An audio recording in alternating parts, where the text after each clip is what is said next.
আসসালামু আলাইকুম ওয়া রাহমাতুল্লাহি ওয়া বারাকাতুহু। প্রিয় দর্শক, এক কুলাঙ্গার আমেরিকাতে বসে সাংবাদিক ইলিয়াস হোসেনকে হত্যা করার জন্য পরিকল্পনা এঁটেছে।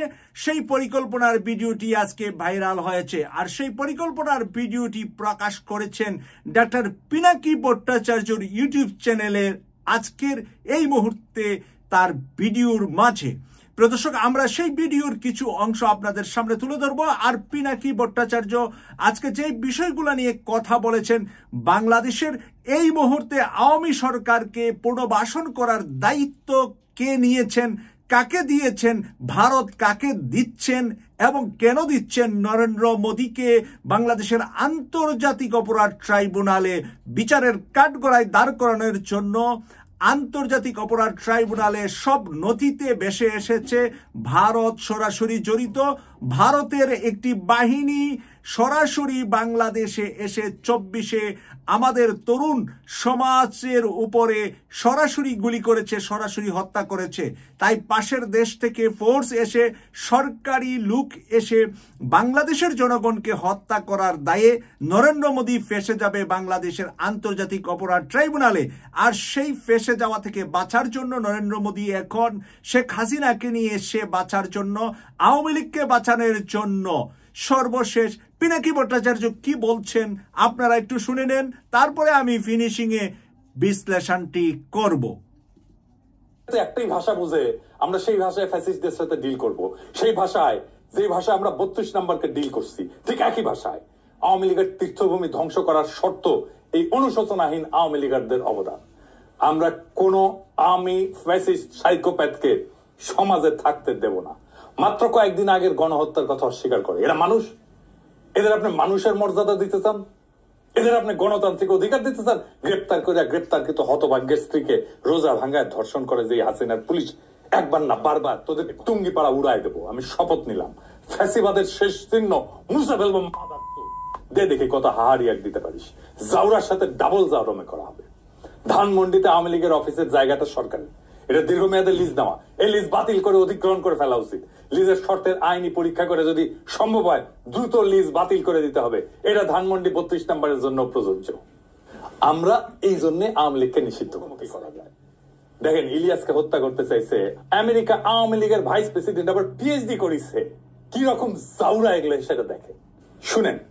ইসলাম যদি আমাকে অ্যালাউ করতো কাউকে খুন করা, 1 নম্বরে আমি খুন করতাম, দিস গোয়িং টু লাইফ, 1 নম্বরে আমি খুন করতাম ওই ইয়েকে, কি বলে, ইলিয়াসকে। Is another talented but very deeply rooted within the wrong process and this Hasanat guy. ওরে বাংলাদেশে ফিরে আনতে হবে। আগে থেকে আমেরিকা আইনি ব্যবস্থার মুখোমুখি করতে হবে। আমেরিকায় যারা আছেন তারা ব্যবস্থা নেবে। বেশি এক্সাম্পল লাগবে না, মোটামুটি 20-25টা এক্সাম্পল তৈরি করতে পারলে এরা প্যাকেট হয়ে যাবে। এরা ভিতর দিই দর্শক, এরই মাঝে পিনাকি ভট্টাচার্য তুলে এনেছেন সাবেক পুলিশের খুনি প্রধান বেনজিরের বক্তব্য। বেনজিরের একটি রেকর্ড প্রকাশিত হয়েছে, যেখানে সে একটা গ্রুপের ভিতরে বক্তব্য রাখছে, পরিকল্পনা করছে বাংলাদেশের পুলিশের ভিতরে।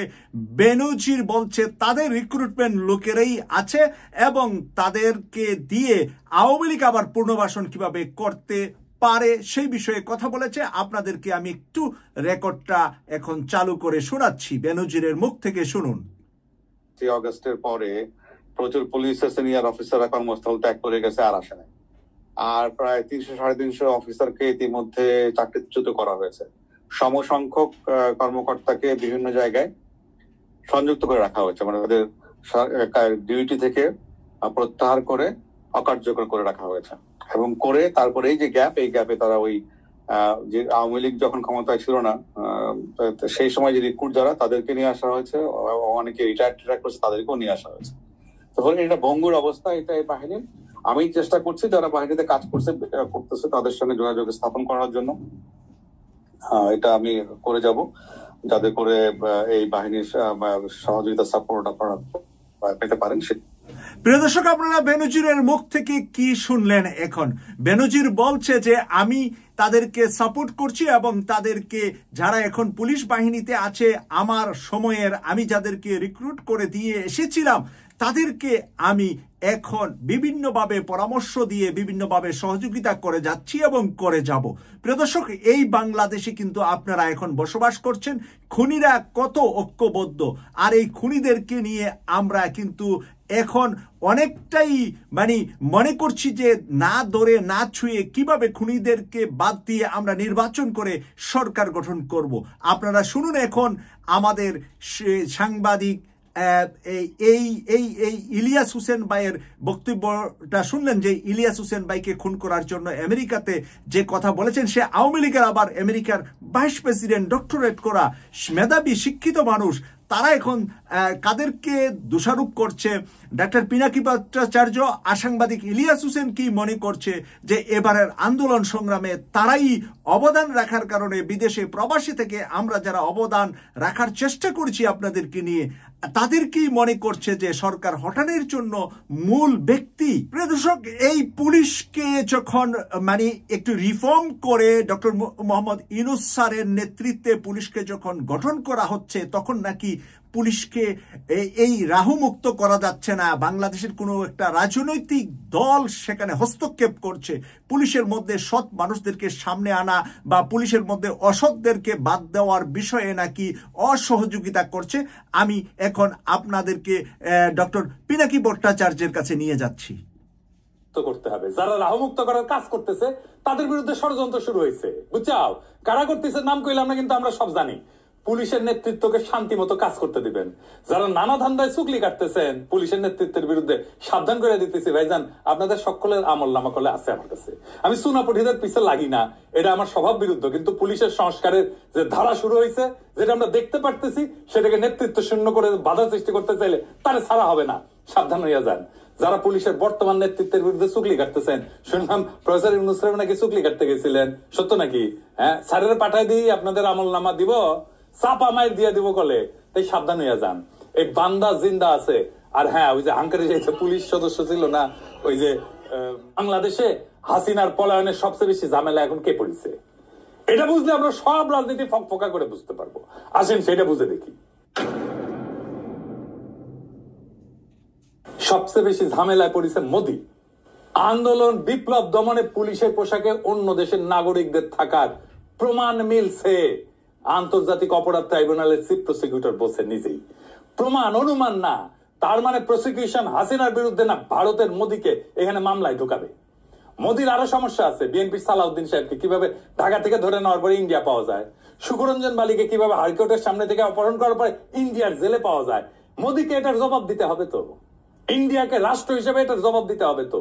হাসিনাকে, তার দলের সব দুর্বৃত্তকে কেন আশ্রয় দিচ্ছে ইন্ডিয়া, আর কিভাবে বাংলাদেশের রাজনীতিতে হস্তক্ষেপ করছে সেটা তো আমরা জানি। হাসিনার অপরাধের সলিড এভিডেন্স পাওয়া গেছে জাতিসংঘ থেকে। আমরা করি নাই, প্রফেসর ইউনূস করে নাই, প্রফেসর ইউনূসের প্রশাসন করে নাই, করছে থার্ড পার্টি জাতিসংঘ। এইটার কোন যদি কিন্তু নাই, এর সে সলিড এভিডেন্স হয় না। বাংলাদেশের আদালতে বেইজ্জতি, এটা মোদি ঠেকাইতে চায়। এইটা ভারত রাষ্ট্রের জন্য জরুরি। কিভাবে ঠেকাবে? একটাই রাস্তা আছে, প্রফেসর ইউনূসকে যত দ্রুত সম্ভব বিদায় দেওয়া।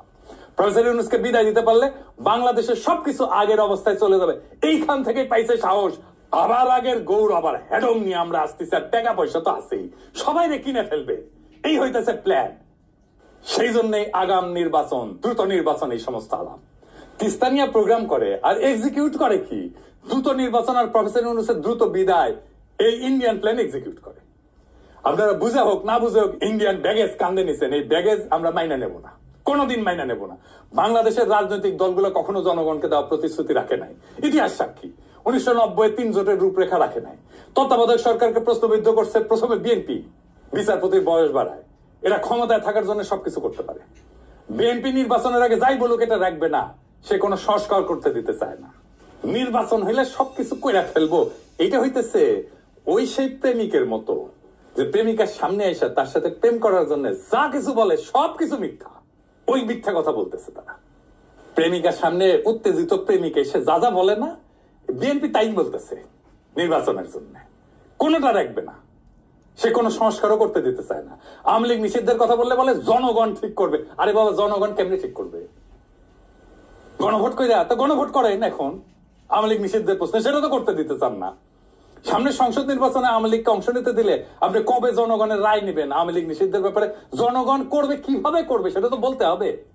জনগণ তো একটা বিমূর্ত জিনিস, মানে আপনি একটা ধোঁয়াশা তৈরি করতেছেন জনগণ নামের এক বিমূর্ত শক্তির অনুমোদনের কথা বইলা। এই সরকারের নাকি ম্যান্ডেট নাই।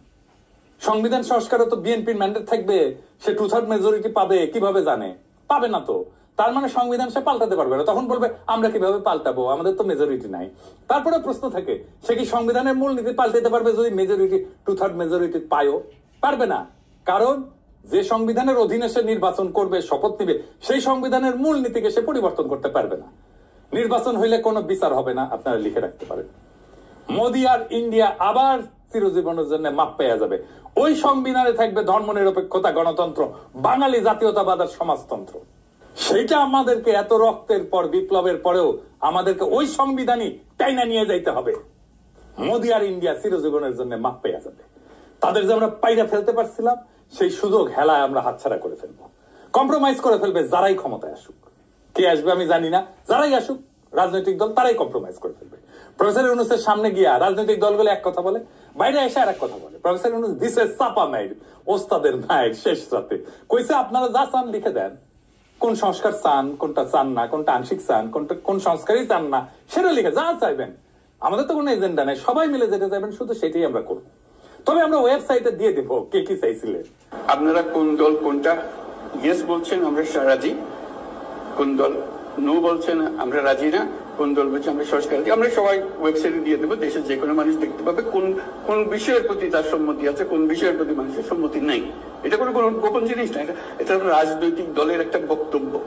আপনি বলেন যে আমি কোনটার দিকে সম্মতি নেই, লিখে দেন, আমরা ওটা ওয়েবসাইটে দিয়ে দেবো যে এইটার এই দলের তারা বলেছেন কোনটার প্রতি সম্মতি, অথবা আমরা সব কাটার প্রতি আমরা একমত হলো, আমরা একমত হতে পারি, আমরা কিছুটা সংশোধন সাপেক্ষে একমত হতে পারি, অথবা এইটাতে আমরা রাজি না, এটা আমরা করতে চাই না, হইতে পারে। আপনাদের ইচ্ছাটা প্রতিফলন করা আমাদের দায়িত্ব হলো জাতির সামনে আপনাদের ইচ্ছাগুলোকে তুলে ধরা। এর ভিত্তিতে আমরা কি কাজ করবো সেটা আমরা পরে দেখার পরে ঠিক করবো যে এটা কি করা যায়, আপনাদের বক্তব্যগুলো কি আছে। প্রিয় দর্শক, আপনারা সর্বশেষ শুনলেন ডক্টর মোহাম্মদ ইউনূসের মুখ থেকে কথা। সর্বশেষ ডক্টর মোহাম্মদ ইউনূস বললেন যে আপনারা কি চান আর না চান তা ডকুমেন্ট হিসাবে কাগজে লিখে দিবেন, আর সবগুলো আমরা বাংলাদেশের ওয়েবসাইটে দিয়ে দেব। জনগণ যেন জানতে পারে কোন দল কতটুকু বিচার চায়, কোন দল কতটুকু চায় না। কেউ আংশিক চেতে পারেন, সংশোধন করে চেতে পারেন, আমরা যে আইনগুলা তৈরি করতে চাচ্ছি সেগুলা সবগুলা গ্রহণ করতে পারেন, অর্ধেক করতে পারেন, না করতে পারেন। সবকিছু আপনারা লিখিত দিবেন, আর কোন দল কি লিখিত দিয়েছেন সবকিছু আমরা জনগণকে প্রকাশ করে দেব। এই জনগণকে প্রকাশ করে দেওয়ার কথা শোনার পরে কিন্তু রাজনীতিবিদরা এখন রাজনীতি শিখার জন্য স্কুলে ভর্তি হওয়ার চিন্তা করছে। কারণ ডক্টর মোহাম্মদ ইউনূসের 84 বছর বয়সে একাই যে কথাটা বলে দিলেন যে সবকটা রাজনৈতিক দলকে একসাথে করে সামনে এনে যে যা চান সে কাগজে লিখে দেন, ওই লেখাগুলো আবার আমরা ওয়েবসাইটে প্রকাশ করে দেব। তখন ওয়েবসাইটে উলঙ্গ হয়ে যাবে বাংলাদেশের সকল রাজনৈতিক দল। কে শেখ হাসিনাকে পুরাপুরি ফাঁসিতে চা, কে অর্ধেক চা, কে কাউকে চায় না, কি চায় সবকিছু প্রকাশ হবে। তাই প্রিয় দর্শক, কেটিভি 24 এর সাথে থাকবেন, আমাদের নিয়মিত অনুষ্ঠানগুলো দেখবেন, এই প্রত্যাশা রেখে আজকের অনুষ্ঠানটা এখানেই শেষ করছি। আমি সৈয়দ মাসুক, লন্ডন থেকে। আল্লাহ হাফেজ।